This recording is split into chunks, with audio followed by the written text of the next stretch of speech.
Hello friends, welcome to my channel M K Learning Adda. English grammar के chapter number 16 में आज हम बात करेंगे प्राइमरी ऑक्सिलरी वर्ब के बारे में। वर्ब पर हम डिस्कस कर रहे हैं। जैसे कि हमने पिछली वीडियो में बताया था कि वर्ब दो प्रकार के होते हैं, एक प्रिंसिपल वर्ब, दूसरा ऑक्सिलरी वर्ब। ऑक्सिलरी वर्ब जिन्हें हम सहायक क्रिया या हेल्पिंग वर्ब भी कहते हैं, और इसे भी दो भागों में डिवाइड किया गया है। पहला होता है प्राइमरी ऑक्सिलरी वर्ब और दूसरा मॉडल ऑक्सिलरी वर्ब। तो आज की वीडियो में हम केवल प्राइमरी ऑक्सिलरी वर्ब के लिए समझेंगे। सेंटेंस में इनका क्या रोल होता है, किस प्रकार यूज किए जाते हैं, प्रत्येक पॉइंट के लिए डीपली इसकी स्टडी करेंगे। इसमें शामिल होने वाली तीन वर्ब जैसे कि बी, डू, हैव। बी के अंतर्गत is, are, am, was verb को शामिल किया जाता है। डू में डू, डज, डिड और हैव में हैज, हैव, हैड वर्ब शामिल किए जाते हैं। तो वीडियो आपके लिए इम्पोर्टेंट रहेगी। वीडियो पसंद आए तो लाइक अवश्य करना तथा अपने दोस्तों में ज़्यादा से ज़्यादा शेयर करना। चैनल पर पहली बार विजिट कर रहे हैं, चैनल को अभी तक सब्सक्राइब नहीं किया है तो चैनल को सब्सक्राइब करना, साथ में बेल आइकन भी प्रेस करनी है जिससे कि आने वाले वीडियो के नोटिफिकेशन आपके लिए मिलते रहें। तो चलिए शुरू करते हैं आज का एक important topic, primary auxiliary verb.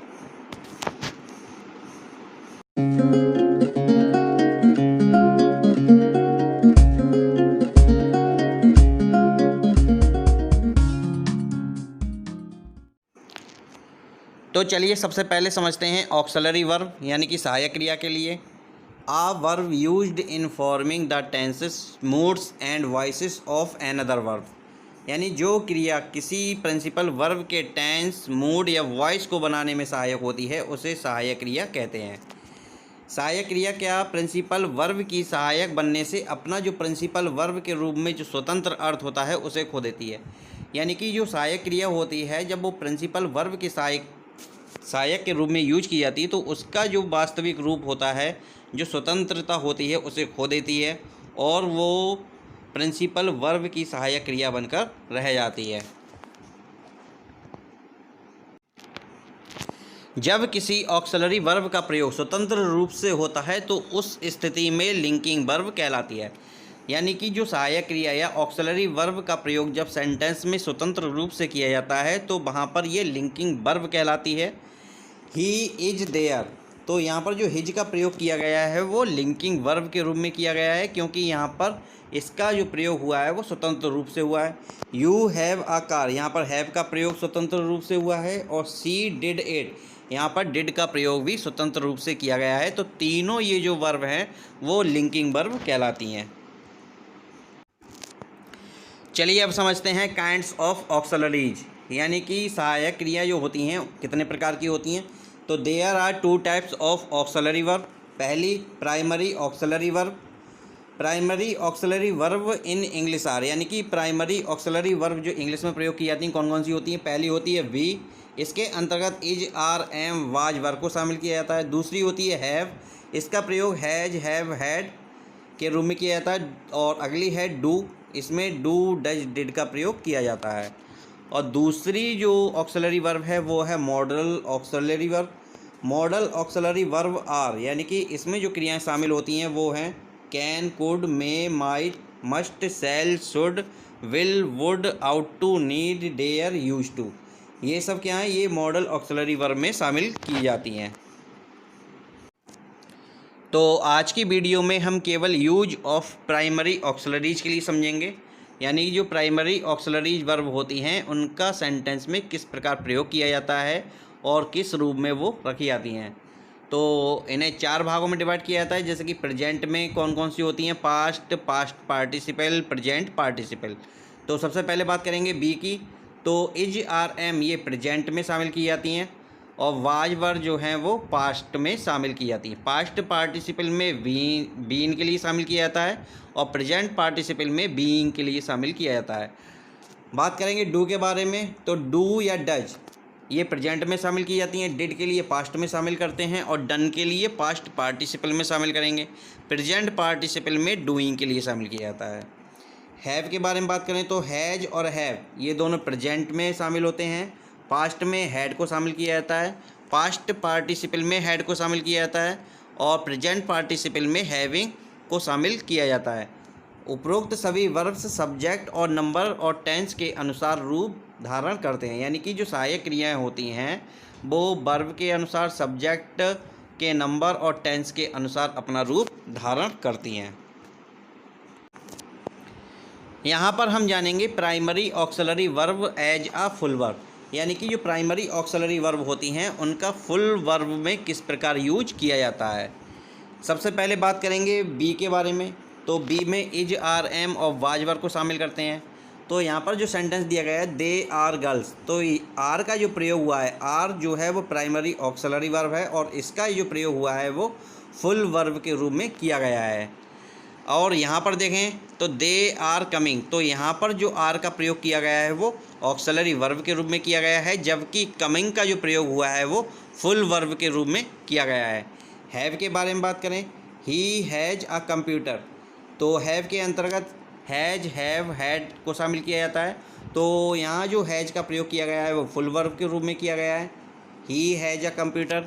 और इसी के बराबर में देखें तो I have done my work, तो यहाँ पर जो हैव का प्रयोग हुआ है वो ऑक्सिलरी वर्ब के रूप में हुआ है, और जबकि DON यानी डन का जो प्रयोग हुआ है वो फुल वर्ब के रूप में किया गया है।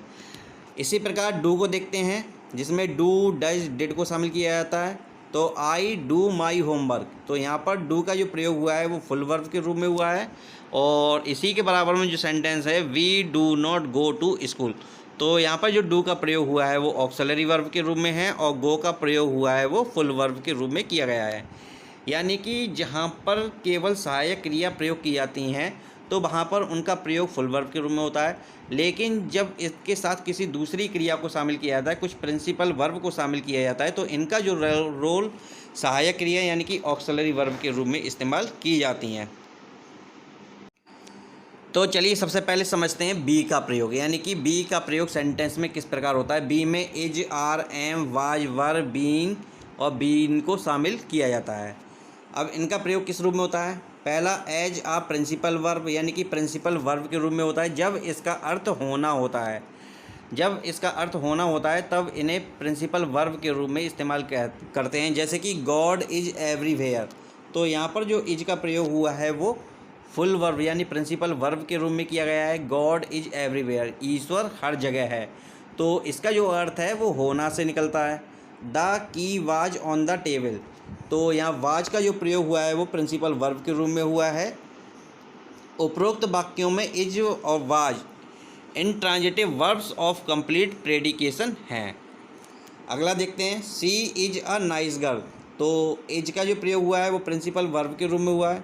ही वाज ऑनेस्ट, यहाँ पर वाज का जो प्रयोग हुआ है वो भी प्रिंसिपल वर्ब के रूप में किया गया है। उपरोक्त वाक्यों में इज और was intransitive verbs of incomplete predication हैं और इनका जो कंप्लीमेंट है वो गर्ल और ऑनेस्ट है।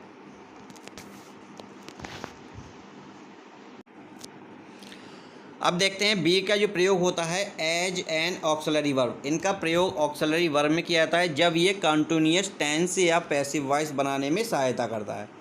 यानी कि जब कॉन्टिन्यूअस टेंस की बात हो या पैसिव वॉइस की बात हो तो वहाँ पर ये ऑक्सिलरी वर्ब जो ऑक्सिलरी वर्ब के रूप में इस्तेमाल होती हैं, जैसे कि इज, आर, एम, वाज, वर।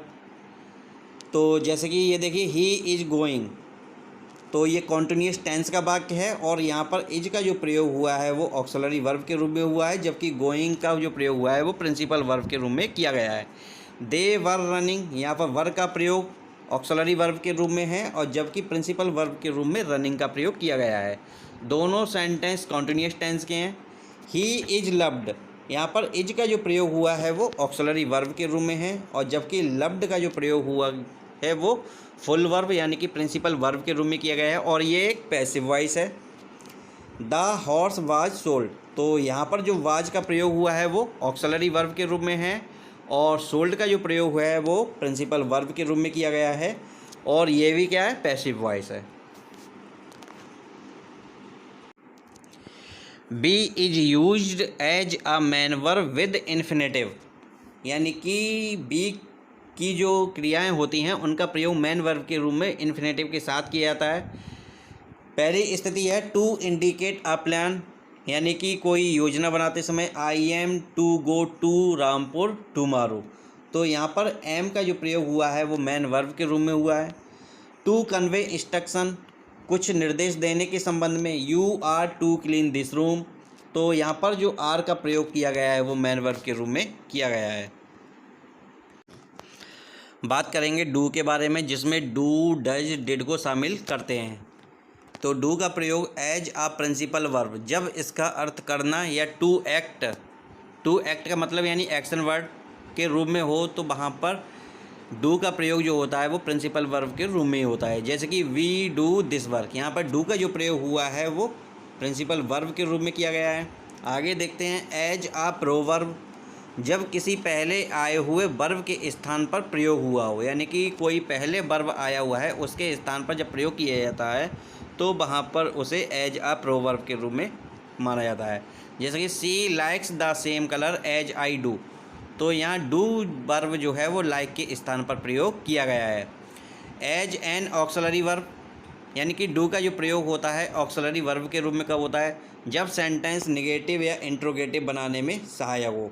यानी कि जब सेंटेंस के लिए नेगेटिव या इंट्रोगेटिव बनाया जाता है तो वहाँ पर डू, डज, डिड का जो प्रयोग होता है वो ऑक्सिलरी वर्ब के रूप में किया जाता है। जैसे कि यू डू नॉट रीड, तो प्रेजेंट इंडेफिनिट टेंस का सेंटेंस है ये, तो यहाँ पर डू का प्रयोग जो है वो नेगेटिव सेंटेंस के रूप में किया गया है।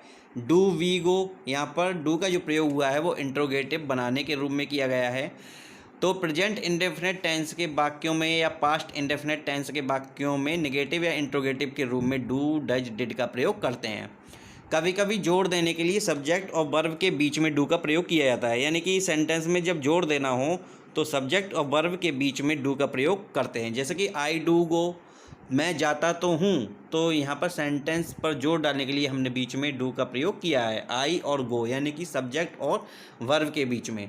To make a request in a persuasive way, please do come to my marriage, तो यहाँ पर क्या है, रिक्वेस्ट के रूप में भी डू का प्रयोग कर सकते हैं। चलिए अब बात करेंगे हैव के बारे में, जिसमें हैज, हैव, हैड को शामिल करते हैं।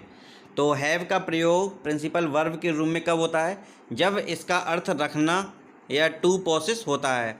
यानी कि जब अधिकार की बात होती है, कोई चीज़ अपने पास होती है, तो वहाँ पर हम हैज, हैव, हैड का प्रयोग प्रिंसिपल वर्ब के रूप में करते हैं। जैसे कि आई हैव अ कार, मेरे पास एक कार है, तो कार पर मेरा अधिकार है या मैं एक कार रखता हूँ, तो यहाँ पर जो हैव का प्रयोग हुआ है वो प्रिंसिपल वर्ब के रूप में किया गया है। अब देखते हैं आगे, as an auxiliary verb, auxiliary verb के रूप में कब होता है, जब परफेक्ट टेंस बनाने हो। जब हम कोई परफेक्ट टेंस बनाते हैं, चाहे प्रेजेंट का हो, चाहे पास्ट का हो या फ्यूचर का हो, तो वहाँ पर हैज, हैव, हैड का प्रयोग किया जाता है। जैसे कि Ram had taken his would, तो ये क्या है, पास्ट परफेक्ट टेंस का वाक्य है। He had reached to office, ये भी पास्ट परफेक्ट टेंस का वाक्य है। यानी कि कोई परफेक्ट का सेंटेंस हो, परफेक्ट टेंस का सेंटेंस हो, तो वहाँ पर हैव का प्रयोग जो होगा वो ऑक्सिलरी वर्ब के रूप में किया जाता है। आगे देखते हैं, have used as a main verb with in infinitive indicate obligation, I have to get up early, तो यहाँ पर जो हैव का प्रयोग किया गया है वो मैन वर्ब के रूप में किया गया है। हैव से संबंधित कुछ पॉइंट और हैं, चलिए इन्हें देख लेते हैं। When have is used as a main verb in the sense to, यानी कि जब सेंटेंस में कुछ सेंस की बात की जाती है तो वहाँ पर हैव का प्रयोग मैन वर्ब के रूप में किया जाता है। जैसे कौन कौन से सेंस हैं, टेक, रिसीव, ऑब्टेन, एक्सपीरियंस, अगर इससे संबंधित कोई बात होती है तो वहाँ पर हैव का प्रयोग मैन वर्ब के रूप में किया जाता है।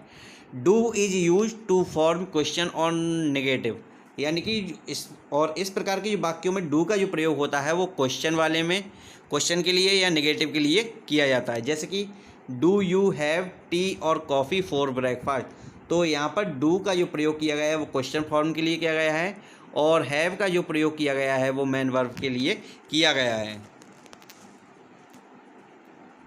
तो दोस्तों, ऑक्सिलरी वर्ब से संबंधित ये वीडियो आपके लिए कैसी लगी, कमेंट्स में अपना फीडबैक अवश्य दें। वीडियो पसंद आई हो तो लाइक अवश्य करें तथा अपने दोस्तों में ज़्यादा से ज़्यादा शेयर करें। चैनल पर पहली बार विजिट कर रहे हैं या चैनल को अभी तक सब्सक्राइब नहीं किया है तो चैनल को सब्सक्राइब करें, साथ में बेल आइकन भी प्रेस करें जिससे कि आने वाली वीडियो के नोटिफिकेशन मिलते रहें। मिलते हैं अगली वीडियो में एक नए इम्पोर्टेंट टॉपिक मॉडल वर्ब्स के बारे में। तो वीडियो पर अंत तक बने रहने के लिए आप सभी का धन्यवाद।